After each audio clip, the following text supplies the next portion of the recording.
Welcome back, everyone. Going into the second half here. Dropped frames. Phasmophobia. I don't look up the name again. I couldn't remember it. Dude, I called it Phasmophobagoria for like a week. Dude, that's why I kept Googling Phantasmagoria, which is the old horror mag. Yeah. I kept Googling that. It's like, wait a minute, what the fuck is the name of this game? No. So the entire reason, and then we'll talk about Phasmophobia because that's the more important thing. The entire reason why I have no interest in playing Phasmophobia is essentially because I have zero trust in any streamer to not fuck with me when I play that game.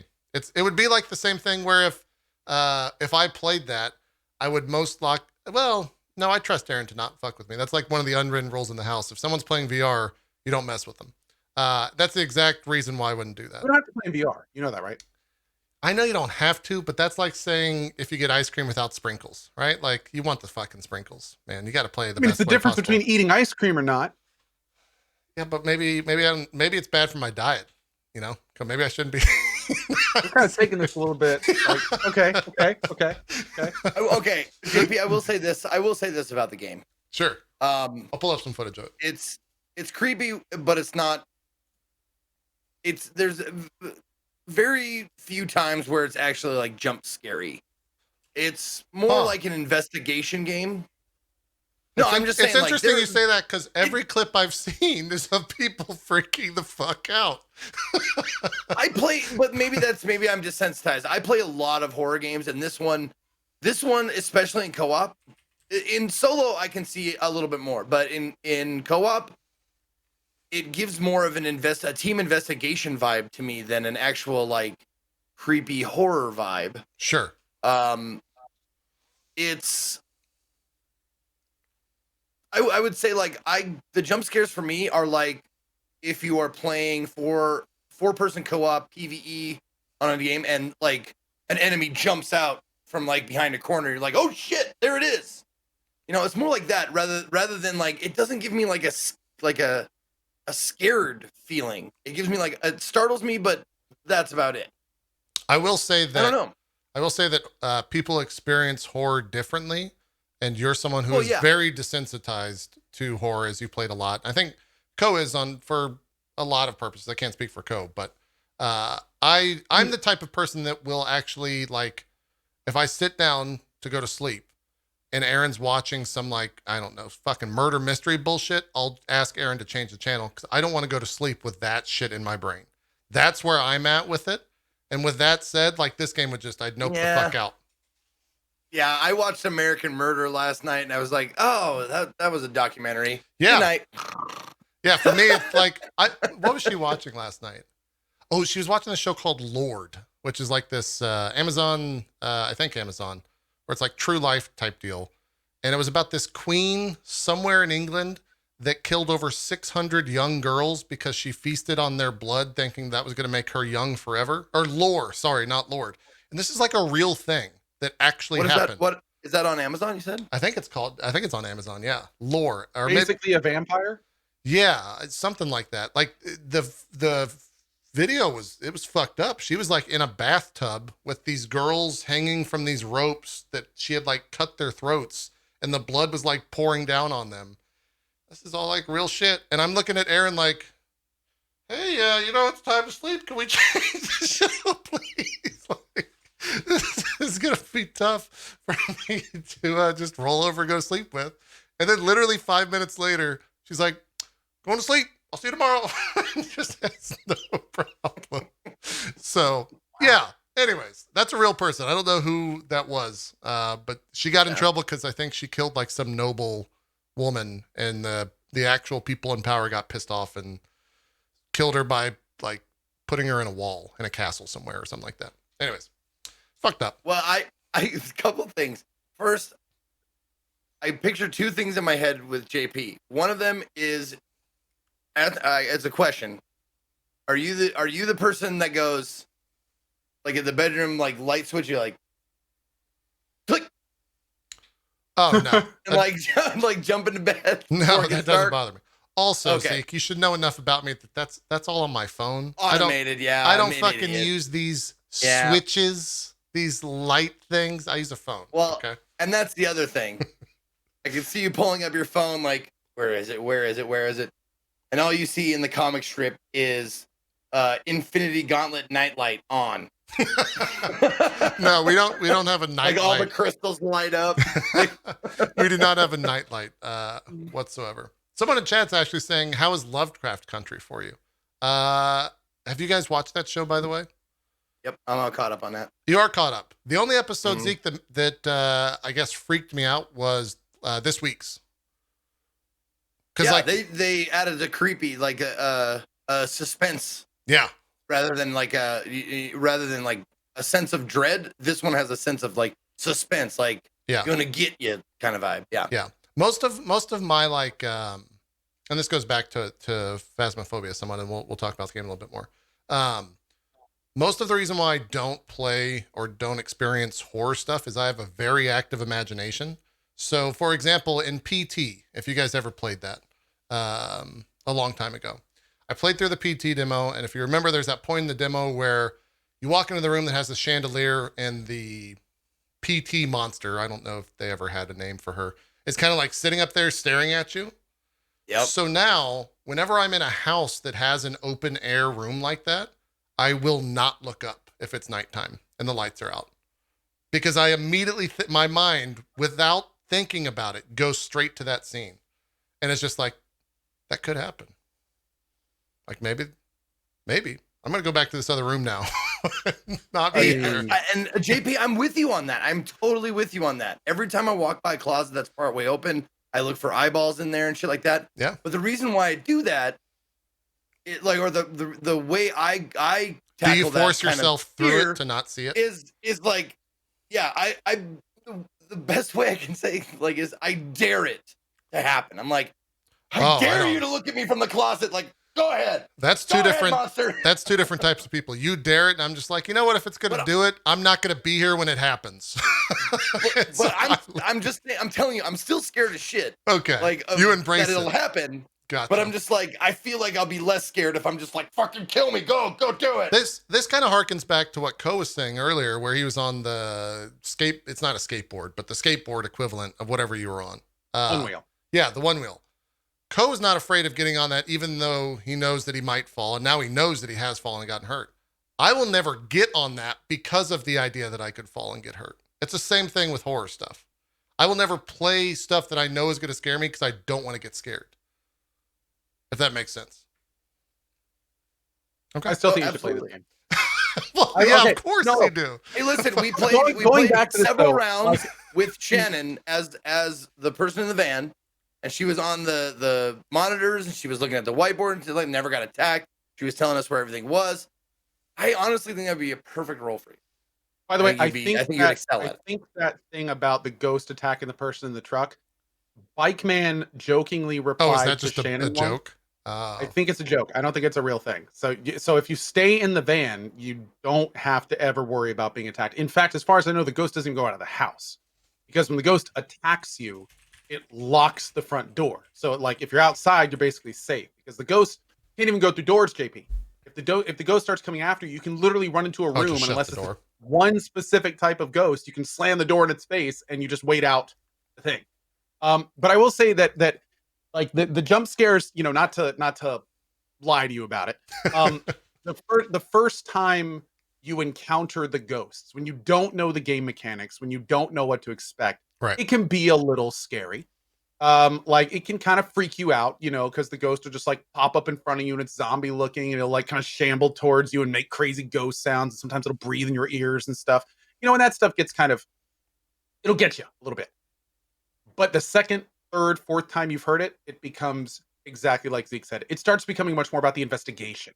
And it gets to the point where you're just like, when you hear that, you're like, oh, I got to get to a room, or, oh, this means that that's coming. Or, you know, it becomes much more just about like, let's work together and figure this out. And if you hear that stuff, oh, well, now we know what to do to avoid it. And it becomes just a game mechanic, you know? So, I do think that it's a very fun with friends game. It's really enjoyable. And even though there's like one or two times you get scared at the beginning, it is still like super fun doing it. And if you do want to just like learn the mechanics, you can stay in the truck and you can be very helpful from there while the other guys are in ghost hunting. Sure. You know, you can monitor the levels of the ghost while it's going on inside. You can look through cameras. So you have like that level of dissonance between what's going on in the house and what's right in front of you.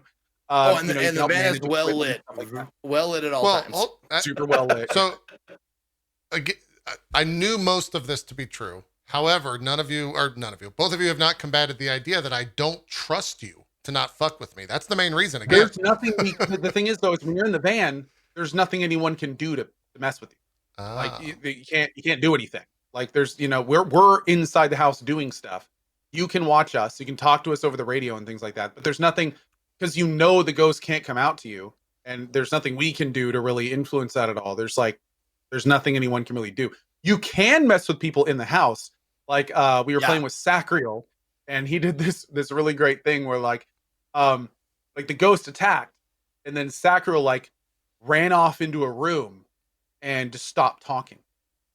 And then I think it was Zeke, we were playing with you, or maybe it was Dan, and we were like on the radio, like, Sacriel, say something, Sacriel, say something. You know, because like, check in, are you dead?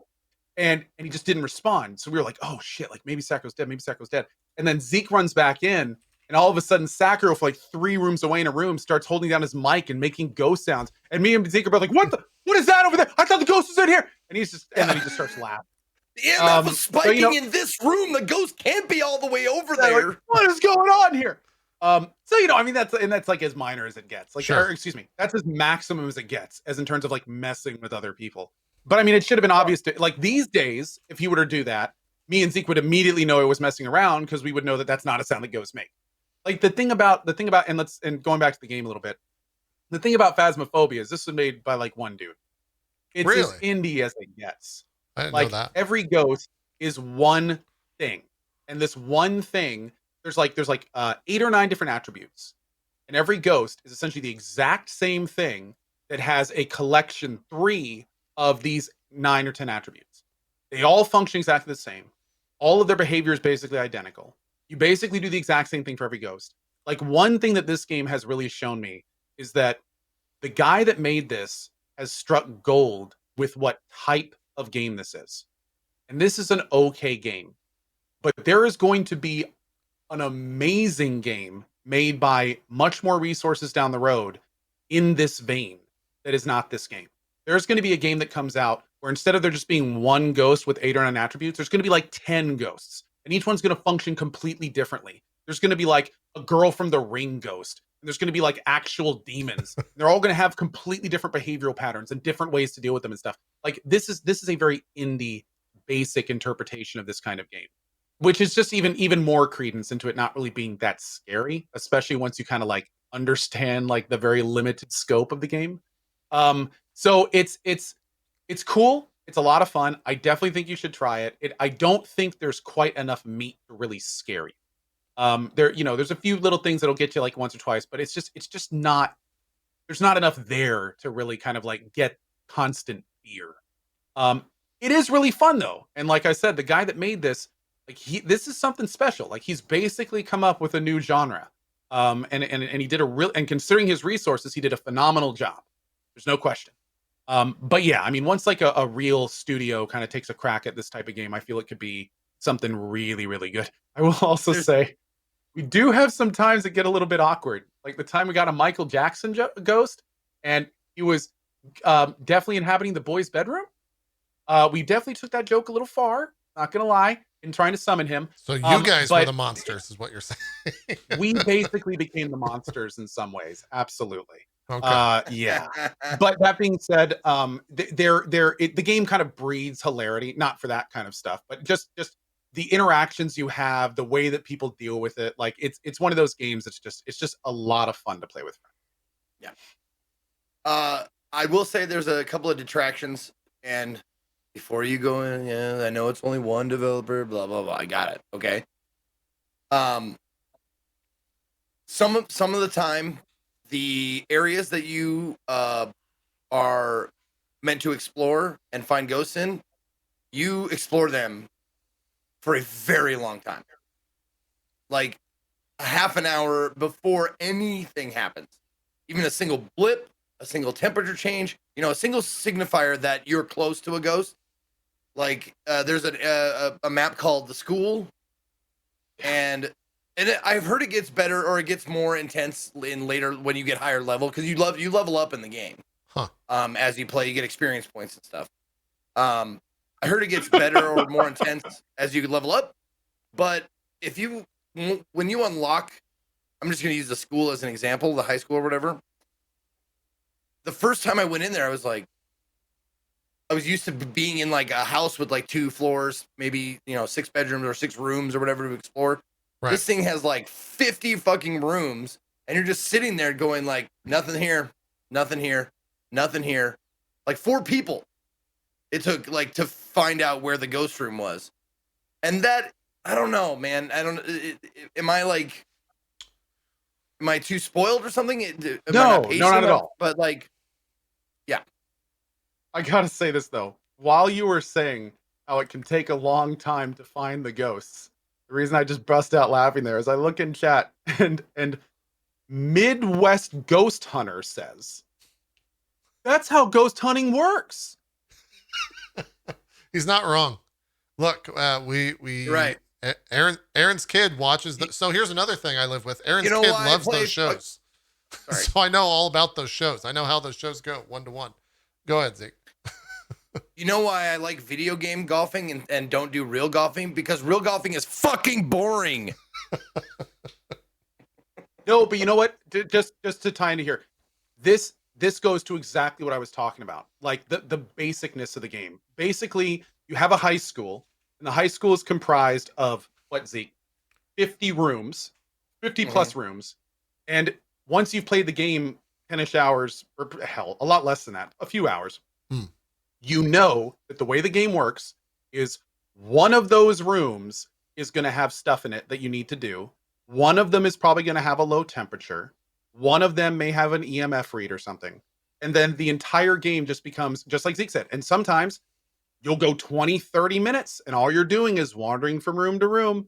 Like nothing at all is happening. One guy's got a thermometer, one guy's got an EMF reader, and you're just walking into each room. And this is the stuff I'm talking about. Like they sometimes things are so basic and formulaic that you can just the indiness kind of just the fact that one guy developed it just kind of shines through. Like it'd be so much more interesting if like there were things that would happen all over the place and randomly, and maybe fog would pour out here and sounds over here, and like it's very basic. It's very basic. So there was once we did the first time we did the asylum, and we couldn't find anything for like 35 minutes. And it just got to the point where we were like, do you guys just want to do a new map? like nothing was happening. Nothing for like almost half an hour. Yeah. So, I mean, it's that kind of stuff. It's that kind of stuff. What, Zeke, I guess you wouldn't be playing in VR because you just got your VR, right? Yeah, not yet. I'm going to set up tonight and see if I can get it going because I'm going to be playing it tomorrow. Ah, gotcha. And I've got a play date. Oh. And then for you, just didn't want to set a VR in the middle of all this shit since it's a hassle. Well, I actually just ordered, and this is pretty cool, by the way. Little fact: the Index actually uses Vive 2.0 sensors. Yeah, I didn't realize that, so I actually just got a second pair of those and set them up here, so I can do sitting VR here, and then I got the VR room somewhere else, which is pretty awesome. But yeah, I just got my new sensors for here, and I was going to do Phasmophobia here, but then people told me that I should walk around with it, so I don't know what I'm going to do about that. Apparently, it works well with the grab controls and stuff, so. I don't know. I will say though that I'm still enjoying just playing it without VR. Like it's fine without VR. I especially since I played it so much now, I don't know if it'd really be much like more impactful because again, like now I've heard everything so many times and I know exactly how the ghost AI functions and stuff like that. Some of that like magic is gone. Sure. So maybe if they make a patch or something and throw in some new stuff, maybe I'll throw in VR for that. But yeah, I mean, I have a good time playing it just normally with buds. So how long did it take you to reach that point of where you I played it a lot. Yeah, I played it probably like I think I probably played it now 15-ish hours. Like I played a couple times with Zeke. I played with Sacral and Dan once. I played with my mods. I even played a little bit offline with friends. So like it's I've got a good amount of time in this game. Yeah. And like right now I can play it and have a good time.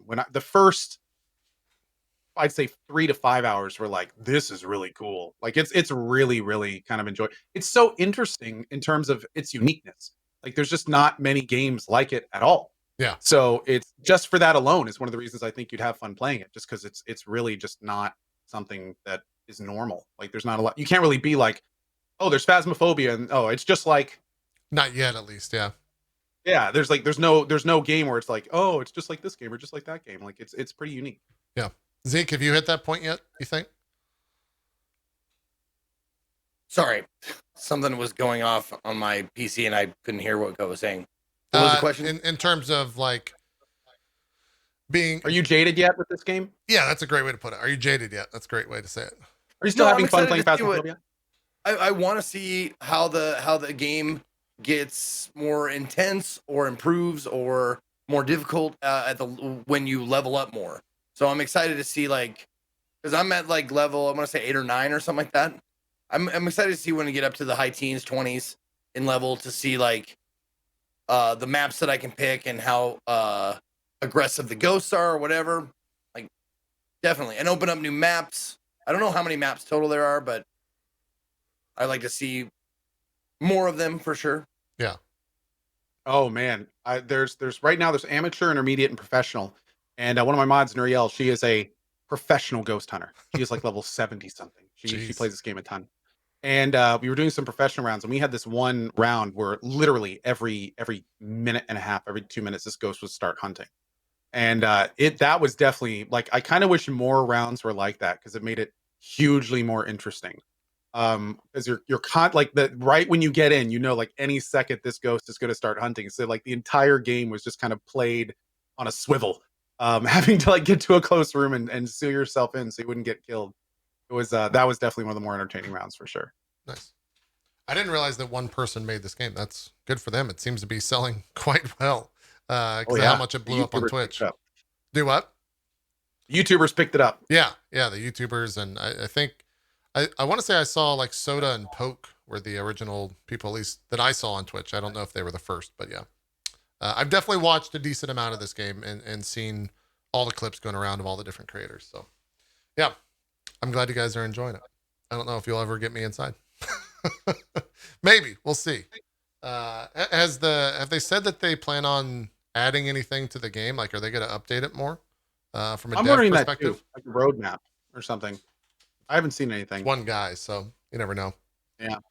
Cool.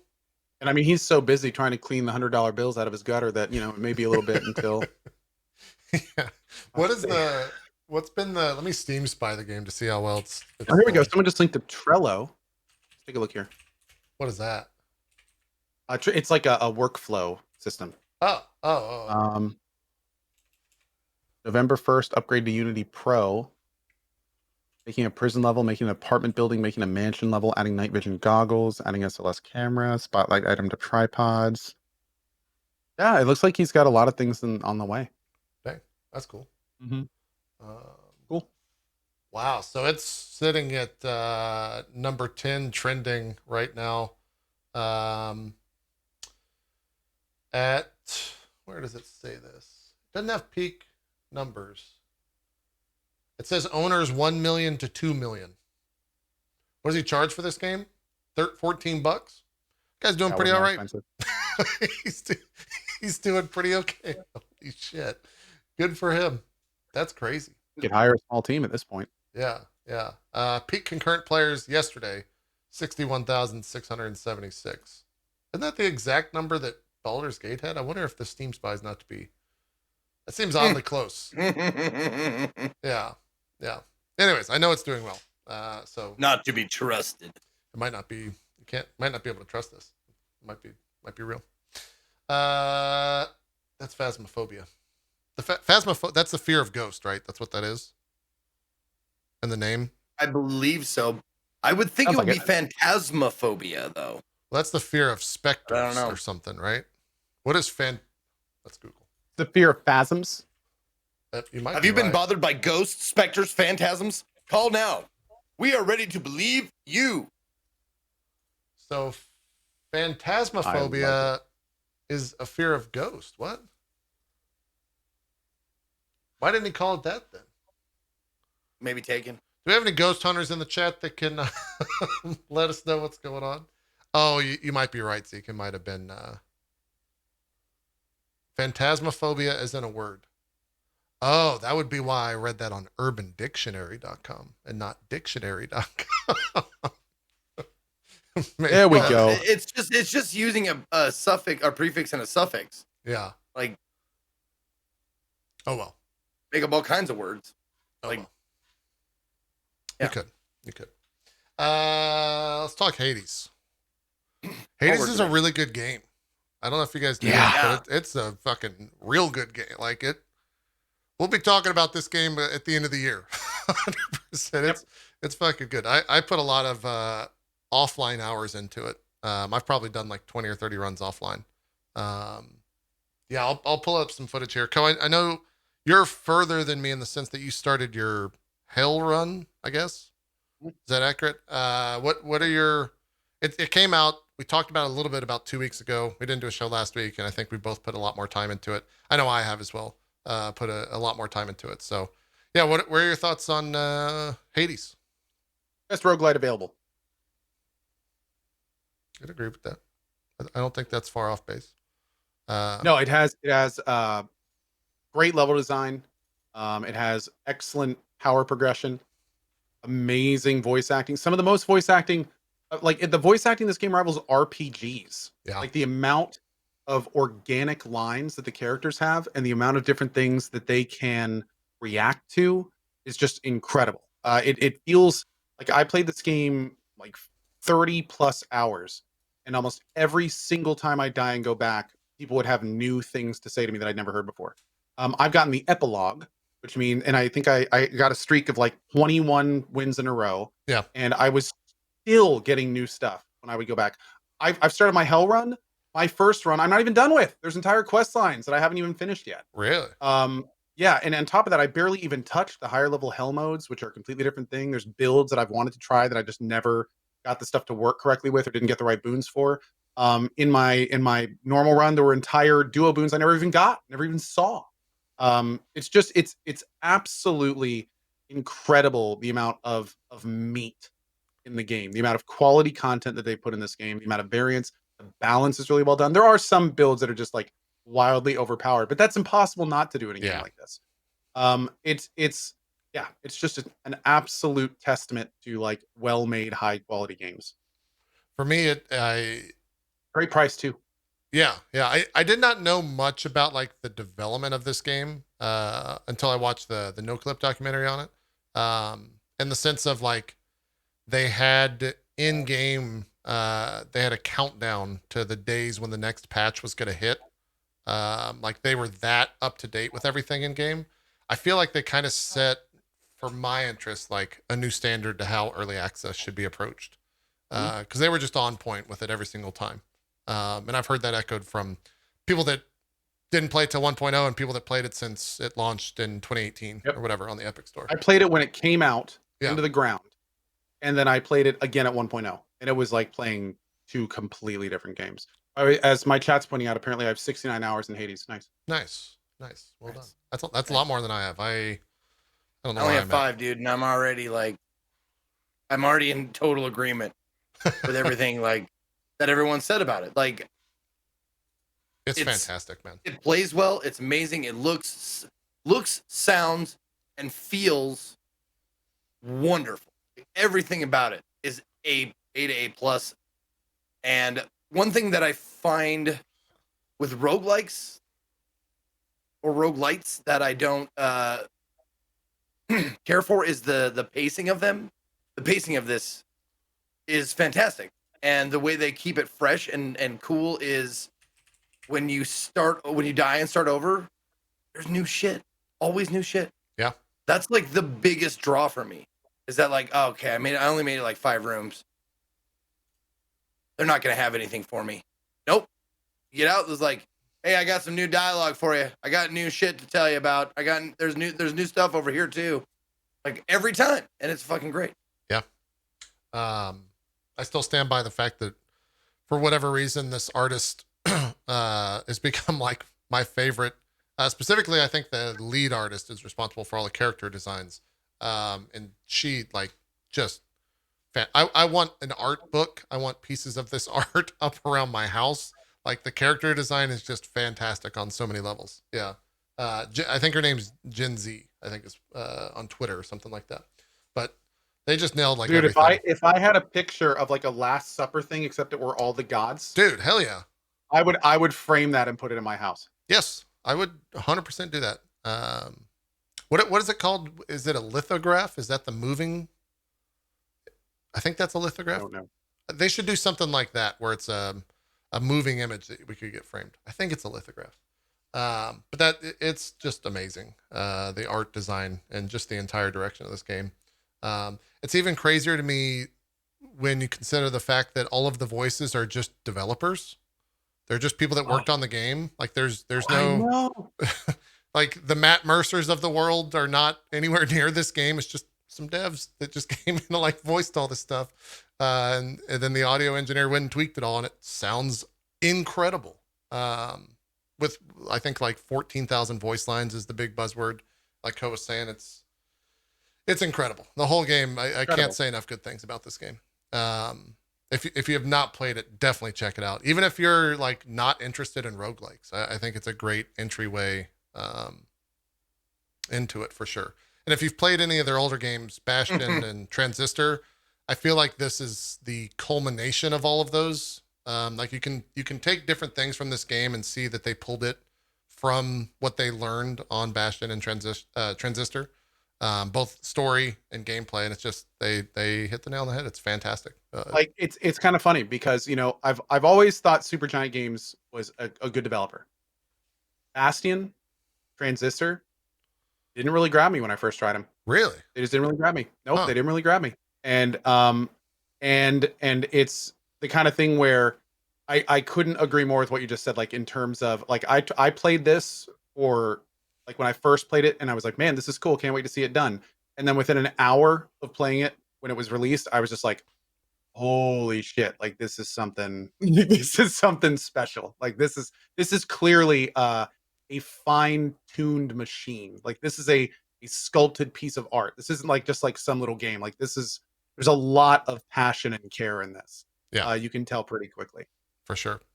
In terms of just talking about the gameplay, Ko, you spent a lot more time than me or Zeke, so I'll get your answer last. But Zeke, for you, what's your favorite weapon in the 5 or 6 hours that you've played thus far? Have you stuck to one? Where are you at with it? No, in the game they have that. I don't know how long it persists, but they have that system where you get like a bonus to your darkness, right? Right.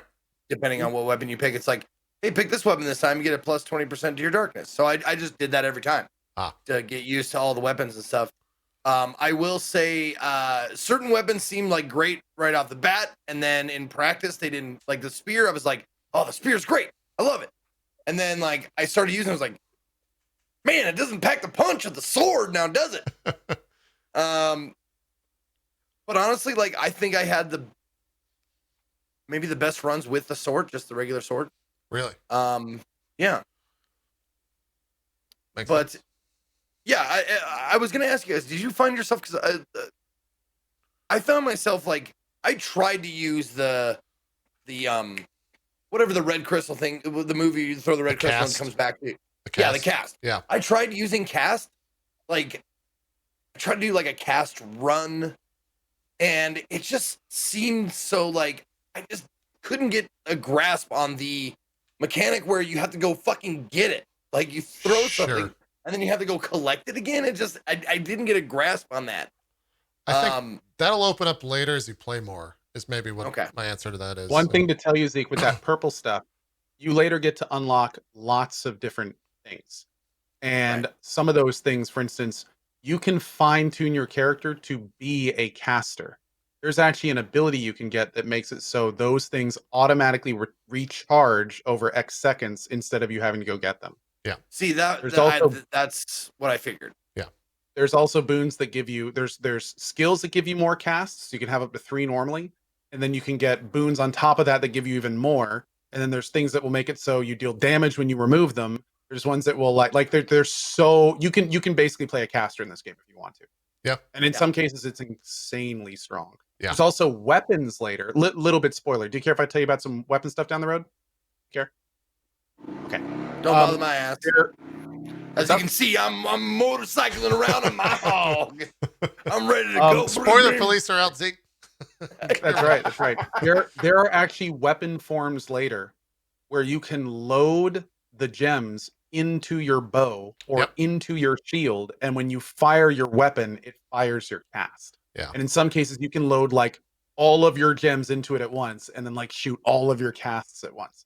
So there's a huge amount of variety pertaining to that. Well, as you can There's a see, ton. like this is my first build that I started with. And I was like, man, this slam attack is fucking great. It's an AoE, does good damage. I can zip around and just slam people. Like, I don't have to aim very much. It's great. I will say that once I got the bow for the first time, and I got like a timing thing, like if you hit the perfect draw or whatever, It does more damage. Power shot. Yeah. it does more damage, and I got another boon that made it more forgiving. To nail the thing. Yeah. That was fucking fun too, because you're just like going like pew, pew, pew, pew. You're just sniping shit. Yeah. However, I was playing on controller, and I tried it with. I mean, it starts with aim assist on, and then I turned it off. I was like, oh, is this too easy? And then I turned aim assist off and went, no, put it back on. By aim Put it assist, back you mean on. where it like locks It's- on? Yeah. It's Yeah. required. I would say later on in the game. It's just Yeah. too, like, it doesn't necessarily track all the time. Specifically, I think with the special, it won't track all the time. I think with the attack, it does track on the bow. For AoEs, it doesn't do well at That's all. what it is, Controller with AoEs is really rough. Yeah. Mouse keyboard's much better for that. Yeah, I have not used mouse and keyboard once in the 30 or so hours I've played it. It's all been It feels controller. good with controller. Oh, I it feels tried good. it. Controller just feels so much better. I agree. It's so clearly tuned for controller. And I've heard people say the opposite as well. So that's not, don't take our recommendation there. I would say see what works best for you if you have not played the game already. Yeah. It's not like it doesn't play like a twin stick. No, like, not at all. It plays like an action game. I think. Yeah. In terms of my 30 hours with it, the last time we talked about it on the show, I had only played Shield, and I think I was maybe 8 or 9 hours, and I had gotten to quote the final boss. Every time I just got absolutely obliterated. And so like the next day after that episode 2 weeks ago, chat was saying like, try the bow, see how the bow feels. So I tried the bow. First run with the bow, I got like it was the special that I think you can charge up, and then I got like a bunch of crit stuff, and I ended up hitting the final boss, or like doing the entire boss's HP in like 7 or 8 attacks. And it just absolutely destroyed that guy. And so now I've only used the bow. I don't have any interest in playing other weapons. I'm just a bow user. It's funny because when we first talked, you were like, I am 100% shield. Oh, that's all I use is the shield. Here's the thing. If it's successful, why change it? Right? But you had to unlock the shield, right? Like I thought the shield was a starting weapon from the way you were talking about it. It's quick though. You can unlock it the first run if you want to. If you get 5 keys, right? Is it a 5 key or 3 4 key or something like that? Oh, I guess I can go watch the VOD. I guess I did use I used the sword on the first run. You have to. It's only 3? Okay. Because Never mind then. First run is sword, and then you can get easily like 3 keys in the first run if you pick them. And then you can unlock the second weapon and kind of go from there. Yeah. I didn't jibe with the shield too much because the shield seems like I love the movement of this game. So the shield, I didn't find any boons when I played it the couple times that I did with the shield that were movement specific or movement helping moves or boons. Sure. So the shield seemed a little bit slow to me. That's why I liked the sword and the spear a little bit more, because you can like, I got boons that you can like move through them and then attack and stuff like that. The shield was like good for blocking stuff, but then I found myself like staying there. Like if I stop blocking, I'm going to get murdered. I'm just going to stay here. I will say though, I passed one of those timed trial rooms by just like cornering up and like turtling behind a shield and just waiting for the timer to run out just to see if I could. Yep. The big thing with the shield is the attack knocks back. So you can use that with dodge to like basically control the entire battlefield if armor isn't a factor. So you can just slam people all over the place. So you get like Poseidon's dodge that does knockback as well. I mean, Mhm. it's the DPS on small enemy areas is just insane. It can Yeah. lead to some really crazy builds. And as annoying as it is to have chat on while you're playing a game like this or talking about it, it is really cool that there's a solution for everything. You know, it's like, oh, you don't like the shield, just try this thing with this thing, and then it fucking like easy peasy. Oh, Like, yeah. and you can say that with any weapon, any move, any whatever. It's like people come out of the woodwork like, no, man, you're not doing it. You got to do it with this thing with Poseidon's ball sack and Cerberus's dog food bowl. Like, if you get those things, you're good. Yeah. I will say, I'm curious actually for Co's thoughts on this, because I've only just got it. Once you, let's say, finish the game, you start unlocking more systems. And one of those systems is called the heat system, which you can add modifiers to your runs in the sense of like shops cost more, or there's more enemies, or bosses have different mechanics and stuff like that. All sorts of things. What does that go up to? What does that like cap out at? I think the most you can do is either 48 or 52. Holy shit. Okay. Yeah, and the hardest like one that gives you like a big reward is when you maybe 65, chat saying 64, 66, 60 something. Okay. Good Lord. When you zone into the starting area, there are 3 statues in the bottom right. And the first one is 8, the second one is 16, and the last one is 32. And when you beat those heat modes, you get to uncover they're not statues, they're whatever they are. You uncover them. Okay. And basically, like as you work through the heat modes, you can do that. Now, what's cool about the game is, have you gotten to the point up where you know what aspects are? Yeah. Okay, so each weapon can have a bunch of different aspects, and they all completely change how each weapon functions. And to earn all the stuff to do that, and also earn all the things you need to do to upgrade everything at home and stuff, you need to get like more Titan blood, more diamonds, things of that nature. So whenever you beat an entire run with a weapon, you only get the rewards for each boss at one time. And then once you've gotten all the rewards for all the weapons, you have bounties where you have to slowly increment up the heat to continue getting rewards. So you make the game more and more difficult, right, to keep getting rewards, to keep developing your base and do all that kind of stuff. So it's an excellent system.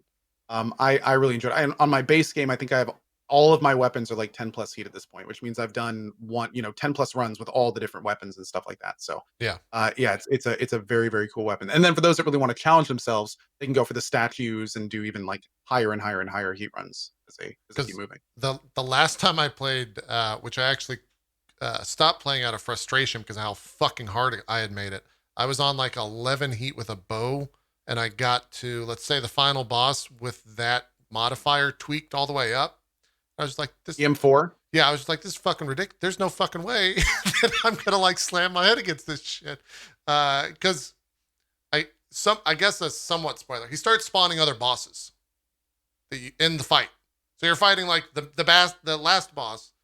Yeah, exactly. And then you start fighting him with the other, and it's just like, come on, man. Like, and the third big fight, they've got armor, and that in itself was just kind of like, this is fucked up, man. This is so fucked. I will say this though. If you get to the last part of EM4 Hades, yeah, it has by far one of the best boss fight tracks I've ever heard in my life. Oh, do they crank the music up more and more? Okay. Oh my god. They basically have like 2 insanely talented guitarists that are just like dueling the entire track, and it is like, that's awesome. One of the hypest experiences. The one time I've beaten it, like it was I was having trouble looking at the screen because my head was like wouldn't stop doing this. I was like, hold it close. Yeah. Like, oh my god, dude, it was so I good. did not push I only got to the phase 2, and then I was just like, yeah, I'm good for now. I'm gonna stop playing for what my hands hurt. I'm gonna go ahead and stop playing for a bit. So it's a hell of a thing though. Hell of a game. I don't think we can say, like, I think a lot of times I get asked I did get asked when I was playing and streaming it, like, what are some of the downsides to it? I feel like all the downsides, the more you play, they work themselves out. Like they fix the issues with the game as more things unlock, I feel. In terms of like the actual how it runs, I never had any issues. It ran perfectly fine for me. I didn't have like any. The downsides are like general roguelite downsides. Yeah, like if So, you don't like, like the combat, then you're not gonna eventually like it, right? you'll see the same room for the 10th time. That's just part of it. You know, you will have garbage runs that feel like just a waste of time sometimes when Sure. every boon you get doesn't work together and they're all white instead of any rarity. You know, like it's all, but that's part of the genre. Like there's not really, if it wasn't that way, then you wouldn't kind of like appreciate the good runs. And you know, they can only put so many randomized levels in a game like this for $20, and it's already like arguably a huge amount for the price. And Yeah. you know, everyone would love to see 2 more worlds or levels, but it's just not where we are. Yeah. But I mean, as I think I speak for many Hades fans, you can still easily get like 50 plus hours out of this game and not even bat an eye in terms of getting bored about what you're doing and trying new builds and getting new buffs every now and then, and especially hearing the new dialogue. And I mean, hell, it took me 50 plus hours just to get the epilogue. To get the epilogue. You can beat, and they don't, this isn't really a spoiler, so I'll go ahead and say it. You can beat the boss 10 times, and that will get you like the credits. But at that point, there is an entire other thing you can do that can take you like another 15 plus hours. And getting to that point, you will still have like a huge amount of the game to unlock, to progress in, to hear new dialogue in, to do more side quests. Like when you see the credits, the game is not over. Yeah. There's no other way to say it. When you see the credits, the game isn't over. Like there's a huge amount more stuff to do. Someone in my chat just said, I didn't know this. I got different credit music to code because I did things differently. I didn't know that was a thing. That's fucking crazy. That's nuts. I didn't You know want to talk about the awesome, new Mafia and- game? Yeah, I don't know. That's nuts. Apparently, I and beat not the new Mafia surprising, game like- on the hardest difficulty, and I got like some weird ass rap music at the end of the Mafia remake. And I was just sitting there like, what the hell is this? And then someone in Weird. my chat was like, I didn't get that music. What is this crap? Huh. Huh. And apparently it has to do with the difficulty level you beat it on or something. Oh, weird. What were you saying, Z? Now, I wanted to know if any of you guys, like someone in my chat said, I have not heard someone say a single negative thing about this. I have one. Okay. If I never have to interact or hear Dusa talk again, I'm fine with that. Oh, Absolutely fine with that. I really like Dusa. I think she's fine. I could see where I know you're coming you from. would. Yeah. I knew you would. I think Wait, who are we talking about? Dusa's super cute. Like she's fine. Oh, I love Dusa. She's adorable. Yeah. I hate her. Her I hate romance horrible line things. made my jaw drop. Okay. Can't say anything else. I've not gotten to that for sure. Well, who was the shy one in the Kingdom? Oh God, what was it? The battle game on Switch that everybody play? Three Kingdoms or What? Fire Emblem? Fire Emblem. There you go, Fire Emblem. Oh, Thank you. oh. Wow. Okay. The shy one, whatever her name was. The one was like, oh my God, I can't. The purple haired girl. Doesn't it start with I a hated B or her, something? too. Bernadette. Yeah, Bernadette. Bernadette, Yeah. I hated her too. Yeah. She was. I avoided talking to her whenever possible. All right, we can't all be In wrong. Medusa. Yeah, I know. Maybe I'm wrong. Maybe I'm not playing the games right. Maybe these games aren't made for me. Maybe so. A 40-year-old bearded white guy. Maybe they weren't made for me. Must man. protect. Yeah. Someone makes a. Hashtag cancel Z. Yeah. Oh shit. You're gonna have the Is that- K-pop It was a good army run, Zeke. coming after you. Good run. It was a good run, but you're Yeah. right. I gotta go. Someone in my chat go. accurately points out, Zeke, don't play Genshin Impact because it'll be you complaining nonstop about how much you hate the characters. Well, you're too fucking late. I'm Genshin I'm Impact already is in. very cutesy anime. It's the cutesy type. If the cutesy your thing, you'll Yeah. probably just absolutely love it. But it is it's like Deuce on roids. Oh, this isn't like It is- this isn't it is cute this isn't anime. waifu stuff. I thought it was like waifu stuff. It is, but it's cutesy waifu. it's cutesy waifu. It's not like Yeah. It's not Yeah, just like okay. super overly sexualized anime waifu. It's cute. It's Okay. cutesy waifu. it's like cutesy All right. waifu. Yeah. Yeah. Although Breath there of the is- waifu. It's kawaii. Yeah, there you go. there also is some like I've seen a bunch of different. I've not played Genshin Impact, but I've watched a lot of content over it. I've seen a bunch of different like clips of just like really weird like sexual jokes and for some reason that are like not necessarily funny and kind of creepy when they make them in the game.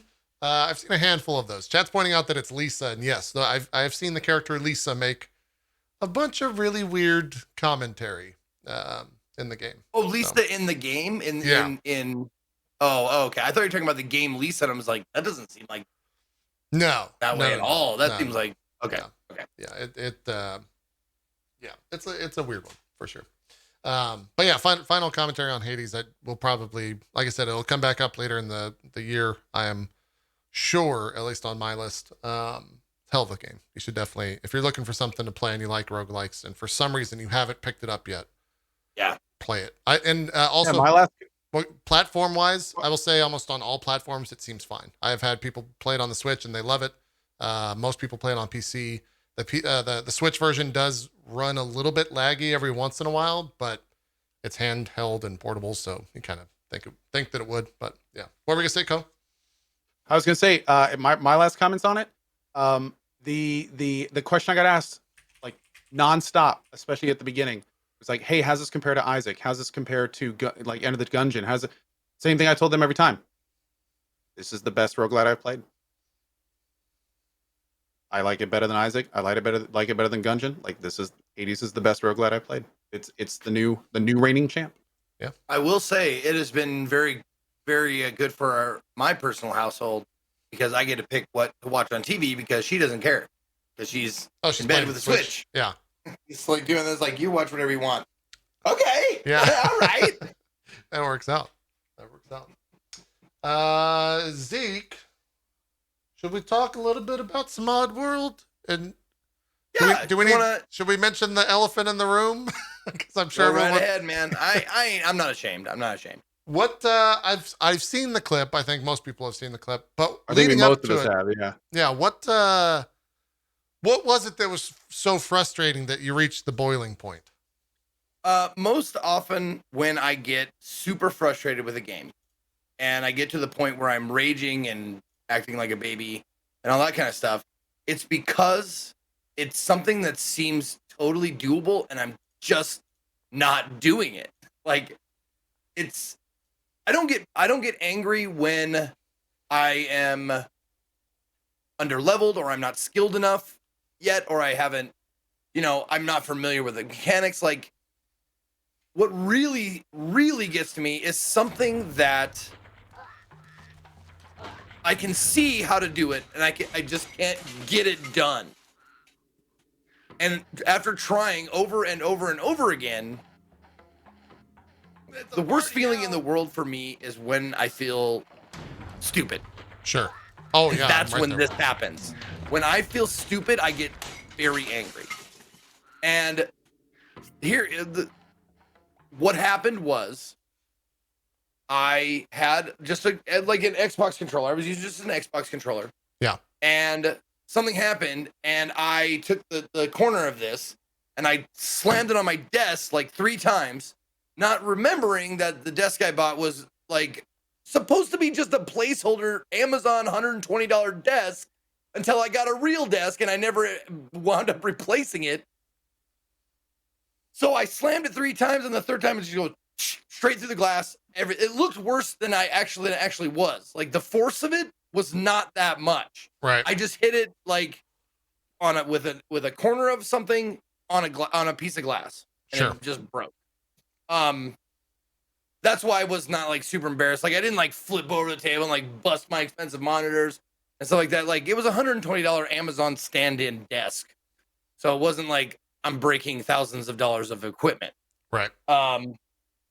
But I will not defend myself in that I did overreact and I acted like a giant child. Yes, that much is true.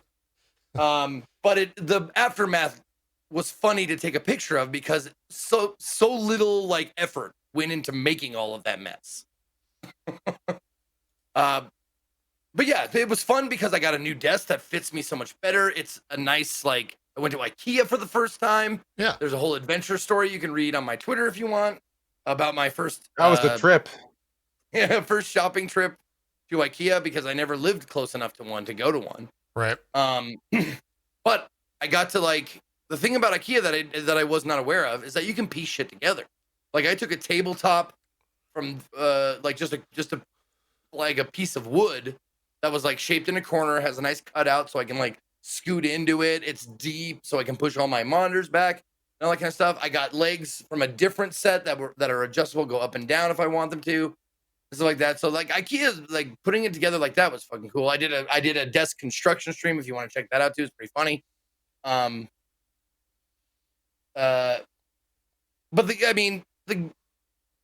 I'm glad that it happened, to be honest, because I got a desk that actually fits me and I like it much better. That's good. I wheel right up to it. I feel like it's big enough, whatever. Yeah. But the game itself, Oddworld, I had no idea. It's fucking excellent. And I'm playing the sequel right now. I had no idea how much content. Is this Abe's Exodus, like... Oh, this is Abe's Exodus. Sorry. I was making sure this is the first one. This is Exodus. No, Odyssey is the first one. Oh, so this is the second one. Okay. All right, cool. Yep. This is yeah. Exodus. The thing is, like, you can go through the game much faster than I am if you don't want to save any of the Mudokons. But I'm 100% like saving all of them. And it's the only thing that I like will allow. And the reason why one of the reasons why it's taking me so long, other than skill, is because after I finish a level, then I will look at chat and say, did I miss anything? And sometimes, most of the time it's no, because I'm pretty thorough. Sometimes it's like, yeah, you missed a couple back that way. I was like, fuck, okay. So I got to reload, do it again. Because I want that self-discovery of like finding where they hide stuff is really satisfying. Like you're like, oh shit, there's like when you press down behind something in the foreground and you see him go like, climb down, you're like, oh shit, I fucking knew it. I called it. There was a ladder behind there. You know, it feels good. So I am going through it like organically the first time, and then if I miss anything, I just ask how many I missed, and then I'll go through the entire fucking level again, and I'll find them. And I've got 100% of them so far. But if you do it like that, this game has hours of content, because the best, most like difficult parts of the game are hidden in those little areas, because they're little like subsets of levels where it's like you enter a completely different place and it's set up like a puzzle room. And it's great. I love it. It's so satisfying when you get that noise of like all your Mudokons going through the portal, like, and you're like, moving on, let's go. But yeah, it's great. And if you haven't played them, I highly suggest you go back and try them, because this is not like, I thought it was like a cute like Crash Bandicoot or like Ratchet and Clank, where it's like, hey, we've got attitude, but not too much, so your kids can play. This one's like, they're making our people into food and they're eating us. It's pretty terrible being a Budokan. Like, we're slaves. Wow. We get our eyes sewed shut. Like, but the voice is pretty cute the whole time. But it's like, it's terrible. It's dark, man. And I love it. That's part of the reason why I liked it taken to it so much. Yeah. Yeah. But yeah, I mean, play it if you have it. It's great. Fucking great game. And you don't even need to play the remakes. Or the remake, I guess, of the first game. The first game holds up just fine. I don't have any desire to go play New and Tasty or whatever it's called. That's good. The controls are spongy. I mean, there's some age stuff that it suffers from. Like, there's like, it's almost always like you're on a little bit of ice, because you're running and then you go, and you slide and you're like, fuck, I went one too far. And this puzzle requires me to stop exactly where I need to stop, and it gets frustrating. But yeah, other than that, it's fucking fantastic. Random question, has nothing to do with games. What was IKEA like in the age of COVID? How was that trip? It wasn't too bad. It was pretty sparse in there. Yeah. Not only with people, but also with products. Like, the shit they had stocked were like only the stuff that is super good sellers. Like, the other stuff, You had to order online or something? So much. You try. Go ahead. Huh. I was like, okay, it wasn't in the store. I left. I was like, we can just order it online. I looked online. It's like, 8 weeks. Perfect. That's great. It's great. I guess because everyone's just ordering online from IKEA because no one wants to go to the store. That's why they don't. Huh. I didn't think of that. Well, the other thing was like that made me just read if you haven't read the story, but one of the things that really irked me was on the showroom floor. It said these items are in stock, because I saw tags that says we're out of stock. We don't have this. I saw a lot of those. Yeah. And then some of the things I wanted said we're in stock. It's in stock. It's in the bag. I went back and it's decidedly not in stock. None of them. I needed like for the desk I wanted, I needed like a dozen legs. Probably just for safety. I probably didn't need that many, but I went back and they had 0 of the thing they had in stock. Sorry, they said they had in stock, but I embellished a lot because I was telling a story from a perspective, but honestly, it wasn't that bad. It wasn't that bad. It just kind of irked me that I spent 3 hours in a place and ended up walking out with just food. Yeah. Understandably. Yeah, I didn't. I had I guess horrible's maybe too strong of a word. I had a similar experience with IKEA back in the day, actually about a desk as well. They don't sell the desk anymore. It's the Gallant. I think they sell something else now. But the Gallant was kind of an L-shaped desk, and went out there to buy it. But the thing with IKEA desk is it comes piecemeal, like you said, and it's basically a giant desktop. It's one piece of solid wood. It didn't fit in my car, and I was only one person. So I went home on the highway with bungee cords on the back of my Jeep with half of a desk sticking out in the side lane. And it was a horrible, anxiety-ridden experience. So I understand your IKEA horror story a little bit too well, perhaps. Store was fine. Getting the product, go there with multiple people if you're going to buy stuff at IKEA, I think is the the story that we all learned from there. So let me see if there's any other games. Zeke, I know you did an Indie Sunday, but we've only got 15 minutes, so I might save that for next week, so we give it some the time it deserves. Song of Horror, did both of you play that, or was that just you, Co? I played a little of it on an indie day, I believe. Let me see. Song of Horror is I played so many games. I need a reminder of which one this is. Okay. I did. I played through this. I played all the way through it. Yeah. Oh, Yes, awesome. I got 30 hours on record. That's And right. I also played a game that Zeke recommended, House on the Hill. Oh, okay. Well, let's talk. We probably have already talked about this from Zeke's perspective. Then, Co, for you, how was Song of Horror? We just saw. I clipped out the zombie not there, so let's go show the zombie again because that was exciting.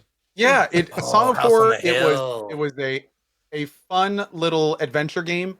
Not a lot of combat, but there were some survivability mini games like this one.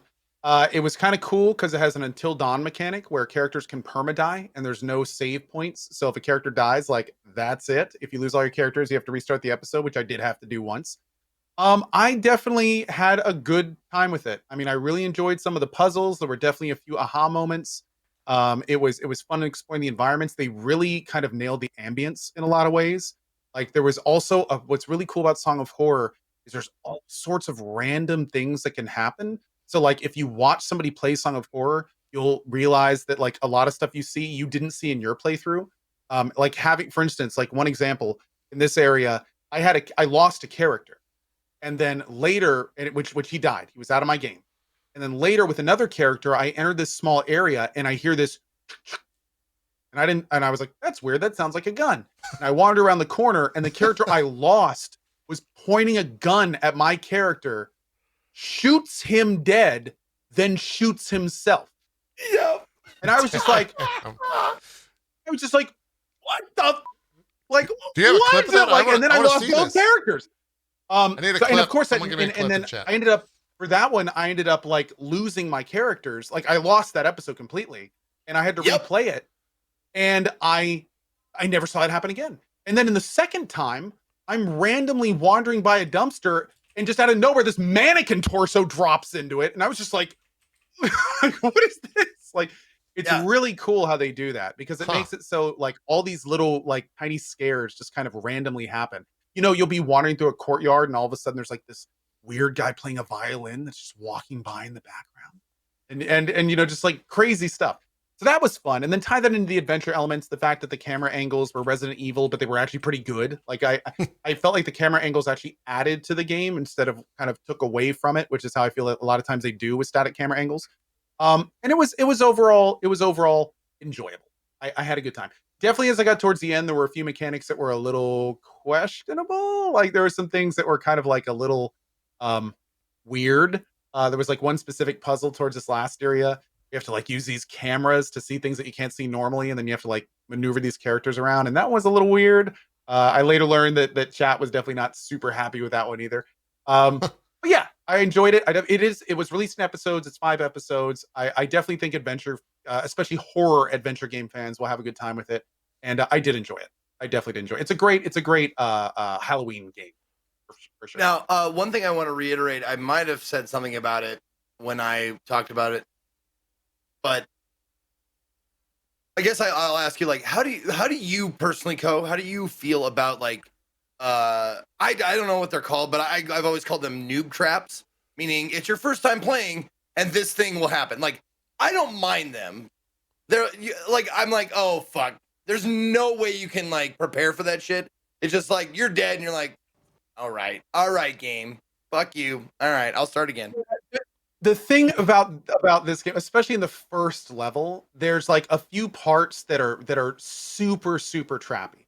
So like, for instance, in there's this one part, and I'm gonna spoil a couple of them just because they're examples I can't really do. There's this one part where you find a blueprint and it shows the outside of the house and it says, okay, we're gonna put the scaffolding here. Like, I knew that. I was like, okay, so there's a scaffolding outside of the house. And then later on, you go up to the top of the house and there's 2 windows. And I'm sitting here going, okay, well, I know the scaffolding's over there. Let's go look out this window. My character goes out that window and I use it. And the character opens the window, puts his leg out, and then it cuts to the outside of the house as the character then tumbles off the roof and dies. Exactly. Nothing a person would ever do. And I'm sitting here like, what are you doing? Like, okay, I just wanted to look out the, like, what? Like, I thought you were going to tell me, like, look over the edge, or I was going to, I can't go out that way, or something. Like, people don't just go out windows when there's nothing on the other side. So that was kind of ridiculous. And then later, don't worry, I got this. I know there's something out there. and then later, and I'll prevent. And this is one that definitely bothered me a little. Well, there was 2 that bothered me a little bit, but this is there. I'll you know what? Screw it. Just spoil it. There's 2 because there's a bunch of these things, so I'm gonna spoil 2 of them. Okay. So the next one that kind of pissed me off is the game makes it kind of obvious that like wind or mirrors are a thing. Like, all the mirrors you see are smashed and stuff like that. So later, I'm walking through a level and I'm making sure I've been everywhere and then I've done everything. And I open the map and there's literally a blinking question mark. It's the only thing on the map that's blinking. And I was like, oh, well, okay, this is obviously something important. So I go into the place with the blinking question mark and it's a tub. And then I walk up to it and the game is like, would you like to reach in and get what's in the tub? And I was like, well, I mean, it's a giant blinking black question mark on my map. I mean, of course I need to do that. My character reaches in, tentacles come out of the tub and pull the character into the tub, and I have lost a character. And I literally was sitting here like, you put a blinking question, the only icon on my map that was blinking.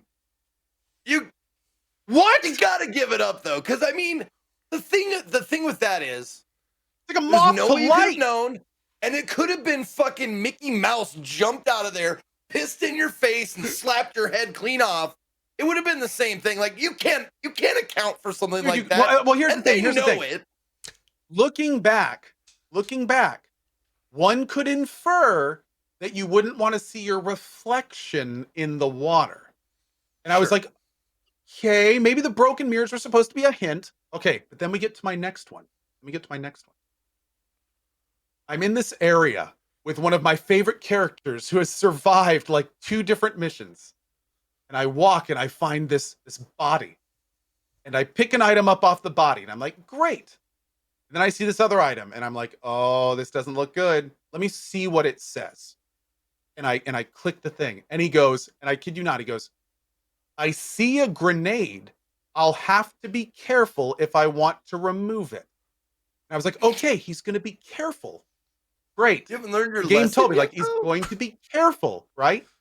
I blew him up. The second he touched the grenade, not only did he explode, it collapsed a part of the level. And I'm like, you told me you were going to be careful. You told me. Like, I wouldn't have said yes if you, like, if, oh, this looks risky. If you would have said anything. that would have told me Yeah. that I thought it would have been okay, I wouldn't have done it. But he was just like, "Oh, I bet I could carefully remove it." There's a subtle genius to that, though, right? It's like, don't worry, your character's going to be careful. No, he's not going to be careful. He's not going to be careful at all. Yeah. Go ahead. So anyway, it was tough. And then there's like another one with a thing over an object, and you pull the object off. There's definitely a lot of things in the game where it's just like either the game is expecting you to be hyper aware, or just like Zeke said, like they're just noob traps. They're just like, would you like your character to die? Yes or no? It's just like, that's literally the option on your screen. Would you like to die? Well, I was just going to mention, finally, or you were talking about those two windows, right? And I went through the right one, and I got outside. I could see the other one that had nothing below it. And I went, I wonder what happens. I bet you die. And I walked out. I was like, still surprised. Like, you wouldn't look. You wouldn't look. It's hilarious because it's like the guy's blinders on. He's like, oh. It's like putting a baby in, like, you know, like this a bath, right?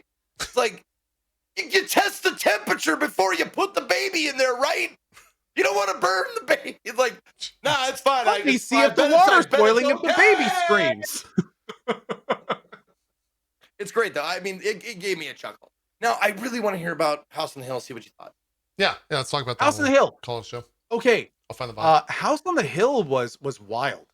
I House on the Hill, I really, really enjoyed the first 80% of it. And with House on the Hill, I thought it was going somewhere, and I was really kind of excited to see where it was going, and then it just didn't. It just ended. So I kind of like, it's one of those games where like I enjoyed the gameplay, and I was totally in it, and like I loved the house and exploring the house and not having any idea what was going on, and it was like this part here especially was like horrifying, and like it did a great job of setting the scene and all this crazy stuff. And then as you get closer and closer to the end, you kind of realize what's going on. Like I feel like almost it could have ended around that 80% mark and just left it open. Agreed. Yeah. Yes. I felt like it tried to make things too concrete, and by doing that, it lost a lot of what made it cool. They devil's advocated it, and it fucking like, you're just like, man, you could have just ended it right when Keanu shot himself, dude. It was great. Yeah. And the thing that I kind of didn't like is by the time I got to the end, I was just kind of like, like I felt like it kind of, and chat too was just like, what, like really, like I don't know. Part, like, but I will say this. I was just to say, like the meat of it was awesome. Like it was just a good horror game. Like there were some great jump scares. There were some really cool mechanics. There were some great like enemies. I mean, it was when you're trying to wrap your head around what's happening, it does a really good job of like presenting questions. So you're just kind of constantly going like, why do you say that? What do you mean by that? Why is this like this? Didn't we do this last time? And it's just like, it really evokes all these like really interesting questions. And it did a really good job of that. And then when it kind of started answering them, it just kind of got like, I kind of wish I didn't know the answers. I kind of wish we just kept them questions. Yeah. This game definitely suffers from. I mean, I'm not saying like they don't understand, but it's they want to over explain, and a lot of times storytellers forget or choose to ignore that the mystery is what remains. The answer is not as important. If you leave it unanswered, that's fine. Mystery is what really digs its fucking nails into you. Oh, and for those saying we're spoiling it, I'll say this right now. Even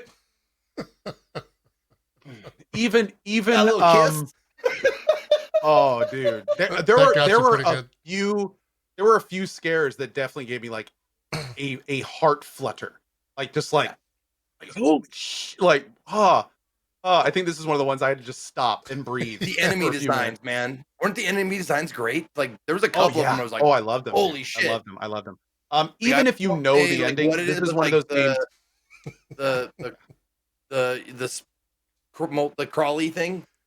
Oh yeah, the spider thing. Yeah. Oh yeah. Yeah, dude, that was a great character design. I love that one. Oh, there's a new emote Me for and you Zeke. right there. Me and Zeke have not said the ending, but even if we had, it's still worth the journey. Like the game, absolutely. there's so much little nuance in the first like few hours. If you like horror games, it's totally worth the journey. Yeah. Um, That's an easy emote yeah. right there. You don't even got to pay Julia for that. Oh, good lord. Yeah. House on the Hill. It's still in early access too. And for what I got out of it, how much did I play it? It was it's a relatively short experience. How long did it take you, Ko? Oh, a few hours. Vada was an hour and a half, unless you played it multiple times.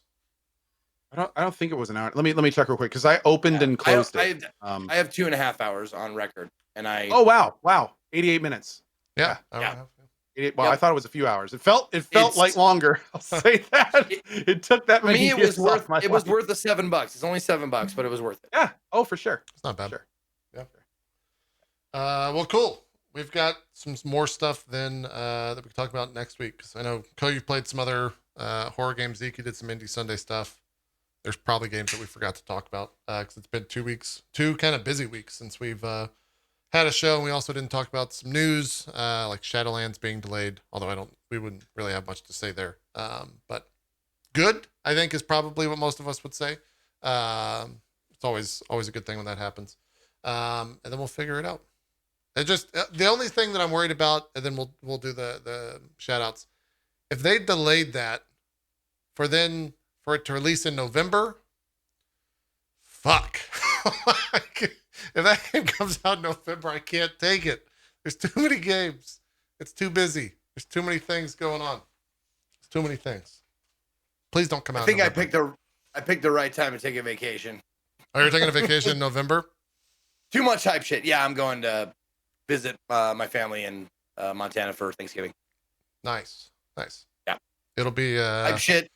You guys, I hope you have fun with your cyberpunks and your PlayStations and your box of X's. I'm going on vacation November 2. Yeah. Night City. Yeah, Ko's excited for a singular game. I'll be playing all the other stuff. We'll see. I am gone. I do want to have an actual conversation about the release, the zeitgeist of Cyberpunk. I am worried about how that's going to go from like a public opinion type deal. If there's like one bad review of it, that guy should like just get off the internet, just like close his social media, and just like not even show his face. We can have an interesting discussion on that. Yeah. I mean, as somebody who is incredibly excited for the game, I think it's possibly one of the most overhyped games that's ever happened. I don't know if it's overhyped. Yeah. I don't know if it has the correct amount of hype. That's maybe that's a discussion as well. But like knowing how the rest of the year has gone around reviews with things like Last of Us 2 and just any other big game really. Fucking hell, man. It's gonna be a doozy. Honey, are you back? You got the car's full of gas? Got the keys? All right.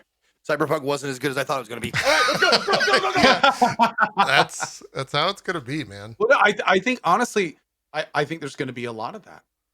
I think the expectations are so high for the game that even if it was like nearly perfectly executing what it set out to do, that the expectations are just going to make it so it's never going to be. It's like a Half-Life 3 almost at this point. Yeah. Where it's like if Half-Life 3 came out, no matter how good it would be, like there's going to be people where the expectations just are unmeetable. So I think that's probably what's going to happen in a lot of ways. Yeah. Anyway, this is the beginning of a long discussion. It is. I was telling my chat the other day that I'm more interested in the reaction to the game than I am in playing in it right now, which I think that'll go away once the game actually comes out. But yeah, it'll be crazy when that thing actually ships.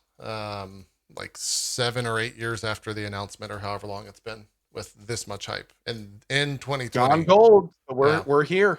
It's happening. Yeah, that's for indeed. Sure. Maybe we'll bring that up next week and talk about it at length. Chat, you'll have to remind us because we'll probably forget everything that we just said in about 6 days and 21 hours from now. Zeke, do some shout outs for us. You bet. What's up, everybody? Thank you guys very much for watching. Thank you to Co and JP for being my co-host every week for the past, I don't even know how many fucking years we've been doing this. This Lots is of years. episode 251, by the way. Funny enough. Wow. Damn, dude. My name is Ezekiel III. You can find me at or / Ezekiel _ I on Twitch, Twitter, and YouTube.